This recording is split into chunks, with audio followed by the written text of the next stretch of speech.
बिस्मिल्लाहिर्रहमानिर्रहीम। Welcome to my channel. अस्सलाम वालेकुम। डियर स्टूडेंट्स, उर्दू का पेपर इतना ज़्यादा आसान नहीं होता जितना आसान समझ लिया जाता है। कुछ बच्चे समझते हैं कि हम आखिरी दिन में तैयारी करके बहुत अच्छे मार्क्स ले लेंगे, तो इतना आसान नहीं है। उर्दू को थोड़ा सा टाइम देना चाहिए। उर्दू एक ऐसा सब्जेक्ट है जिसको आप थोड़ा सा टाइम देकर ज़्यादा मार्क्स ले सकते हैं। तो इसके अंदर आप लोगों को उर्दू में क्या चीज़ें चाहिए, वह बहुत सारी ऐसी टिप्स हैं जिससे आपका उर्दू का पेपर थोड़ी सी मेहनत से ज़्यादा अच्छा हो सकता है। तो एंड पे आपको मैं वो टिप्स भी बताऊंगा कि वो कौन कौन से टिप्स हैं और आपने जो है ना कैसे पेपर को फॉलो करना है। लेकिन चलें, पहले आपको जो है ना वो दिखा देते हैं। आप ऐसा करें, सबसे पहले कोई रजिस्टर लेकर बैठें या अपनी टेक्स्ट बुक और कवायद इंशा वाली बुक लेकर बैठें। जो जो इंपॉर्टेंट चीज़ें आपको बताई जाएँ उसके ऊपर निशान लगा लें और अच्छे तरीके से जो है ना आपने उसको याद करना है ताकि आपका अच्छा पेपर हो। चलें, चलते हैं टॉपिक की तरफ और आपको बताते हैं आपकी इंपॉर्टेंट चीज़ें आपके पेपर के हवाले से। जी, ये है क्वेश्चन नंबर 1 आपका एमसीक्यूज़ का। 15 एमसीक्यूज़ आपके आते हैं 15 नंबर के। तो जो हिस्सा नसर है उसमें से 7 एमसीक्यूज़ आएंगे। हिस्सा नज़म में से आपके 2 एमसीक्यूज़ आने, गज़ल में से 1 एमसीक्यूज़ आएगा, ग्रामर में से आपके 3 एमसीक्यूज़ आने, और जो इराब वाला तलफ़ुज़ है जिसके आपने ज़बर ज़ेर पेश सही करके लगाने होते हैं उसमें से 2 आएंगे। तो टोटल आपके 15 एमसीक्यूज़ होते हैं। तो इसकी तैयारी के लिए आप तमाम मशक़ी एमसीक्यू जितने उनको याद करें, मुसन्निफ़ जितने हैं सबक के उनके नाम याद करें, शायरों के नाम याद करें और नज़मों के नाम भी लाजमी याद करें। उसके बाद है अशार की जो तशरीह है, क्वेश्चन उसके 10 नंबर के आपके अशार की तशरीह आएगी। तो अशार की तशरीह के लिए हमद और नात आपने मुकम्मल याद करनी है और कोटेशन वगैरह जो है ना ज़रूर आपने लिखनी है इसके अंदर। उसके बाद मैदान करबला का जो है उसमें से शेर नंबर आपने 2, 3, 5, 6 और 7 याद करना है। अगली नज़म आपकी है फ़ातिमा बिनते अब्दुल्ला, उसका शेर नंबर 2, 4, 5 याद करें।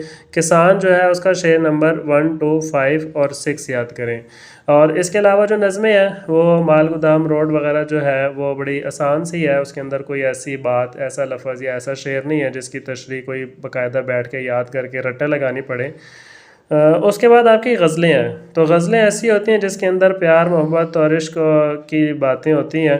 और तमाम जो शायर हैं इसमें 10th क्लास के शुअरा ने जितनी गज़लें लिखी हैं वो इसी तरह की हैं। तो उसमें तो आपका इंटरेस्ट वैसे ही बहुत ज़्यादा होता है। तो वो शेर आएगा, शेर आते साथ ही आपने समझ जाना है कि किस हवाले से लिखना है। तो गज़ल की तशरीह कोशिश करें सारी एक दफ़ा दोहरा लें। और एक इम्पॉर्टेंट बात याद रखें, शेर की तशरीह लिखने के लिए आपको शेर के वर्ड्स मीनिंग आने चाहिए। जिसको वर्ड्स मीनिंग आते हैं वो जो है कभी भी नाकाम नहीं होता और उसके अच्छी तशरीह हो जाती है। जी, नेक्स्ट सवाल है आपका मुख्तसर सवालात के जवाबात 10 नंबर के आएंगे और इसके लिए आप तमाम एक्सरसाइज वाले सवाल याद करें।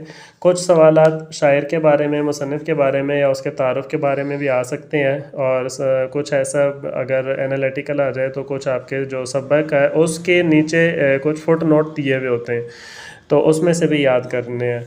इसके बाद है सबक का खुलासा, इंपॉर्टेंट खुलासे जो आपने याद करने। मिर्ज़ा मोहम्मद सईद, नज़रिया पाकिस्तान, मुझे मेरे दोस्तों से बचाओ, मुलम्मा, नामदेव माली, अली बख्श इस्तांबुल, ये वाले खुलासे याद कर लें। और नसर पारे की जो तशरीह आपकी आनी है किस पैराग्राफ से आएगी, ये 10 नंबर की आती है। तो आप मिर्ज़ा मोहम्मद सईद वाला चैप्टर, मिर्ज़ा गालिब, मुलम्मा, नामदेव माली, अली बख्श और इस्तांबुल, इसके पैराग्राफ की जो तशरीह दी हुई हैं आपको एक्सरसाइज में जो दी हैं वो याद कर लें। उसके या उसके अलावा जो गाइड बुक में कोई दी हुई है वो वाली आप याद कर लें। जी, इसके बाद आपका बड़ा ही इम्पोर्टेंट सवाल है, मज़मून आपके कौन कौन से इम्पोर्टेंट हैं। अक्सर बच्चे सवाल करते हैं कि उर्दू के पेपर में बड़ा लेंथी होता है, इसको कैसे मैनेज करना है। तो सबक का खुलासा कितना बड़ा लिखना है, तशरीह कैसे लिखनी है, मज़मून की लेंथ क्या होनी चाहिए, और अशार की तशरीह है वो कितनी कितनी लिखनी चाहिए। तो ये बहुत ही आसान सी बात है, कोई ज़्यादा इतनी टेक्निकल बात नहीं है। तो आप ऐसा करें, मेरे चैनल पर एक ये वीडियो मौजूद है, इस वीडियो को देख लें। इसके अंदर सारी आपको टिप्स मिलेंगी। सबक का खुलासा कैसे है, अशार की तशरीह कैसे लिखनी है और आपने मजमून कैसे लिखना है, पैराग्राफ की तशरीह की लेंथ कितनी होनी चाहिए, वो सारी की सारी टिप्स आपको बताई हुई हैं। तो ये सारी टिप्स आपको इस वीडियो में मिल जाएंगी। इस वीडियो को का डिस्क्रिप्शन में मैं लिंक भी सेंड कर दूँगा और आपने इस वीडियो को लाजमी देखना एक दफ़ा। और ख़ास तौर पर वो वाले बच्चे जो कि टॉप करना चाहते हैं, मैक्सिमम मार्क्स लेना चाहते हैं, उस वो वो इस वीडियो को लाजमी देखें और वीडियो को बिल्कुल स्किप ना करें, क्योंकि उसके अंदर जो भी स्टेप बाय स्टेप चीज़ें बताई गई हैं उसको देखते जाएं और उसको फॉलो करें। इंशाल्लाह उम्मीद है आप मैक्सिमम मार्क्स उसके अंदर ले लेंगे। तो उस वीडियो को लाजमी देखें ताकि आपके बहुत सारे सवालों के जवाब आपको उस वीडियो में मिल जाएँ और आप अच्छे तरीके से पेपर अटैम्प्ट करें और ज़्यादा से ज़्यादा मार्क्स ले सकें। तो अहम मज़ामीन जो है वो आपके 15 नंबर के आएंगे। आपने जो याद करने हैं वो हैं आब ज़मज़म, हुब्बे वतन, इताअत वालिदैन, शजरकारी, टेक्निकल एजुकेशन या इंफॉर्मेशन टेक्नोलॉजी, फोग और स्मोक, तालीम निस्वा और मुल्की तरक्की, लाइब्रेरी, देहाती और शहरी ज़िंदगी का मवाजना, ये वाले मज़ामीन याद करें।